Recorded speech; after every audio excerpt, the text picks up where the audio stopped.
आसाम में हाथियों की दहशत जारी है। ताज़ा तस्वीर नुमालीगढ़ इलाके की है, जहां जंगली हाथियों ने तबाही मचाई है।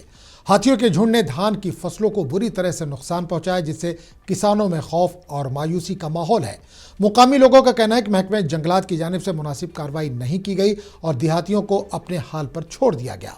हाथी अब शहरी इलाकों में दाखिल हो रहे हैं, जिससे मुकामी लोगों में तशवीश है। आपको क्या लगता है, ये हमारी गलती है जिससे जंगली जानवर आबादी का रुख कर रहे हैं? तो अपनी राय कमेंट करके हमें ज़रूर दें। वीडियो अच्छा लगा हो तो इसे लाइक करें, शेयर करें और चैनल को सब्सक्राइब करना ना भूलें। खेत में तो ऐसा तबाही मचा रखा है कि जो अभी आज एक दिन के बाद 2 महीना के बाद हम लोग को खेती के धान हम लोग काट सकता था, खेती हम लोग को मिलता। अभी ऐसा हो गया कि जितना खेती किया हुआ था सब हम लोग का हाथी ने बिगाड़ दिया, खा चुका है सब। इसीलिए हम लोग का मतलब जब फसल हम लोग को मिलता वो भी नहीं मिलेगा, इसीलिए हम लोग को दिकदारी होगा। 100 से ज्यादा हाथी निकलता है।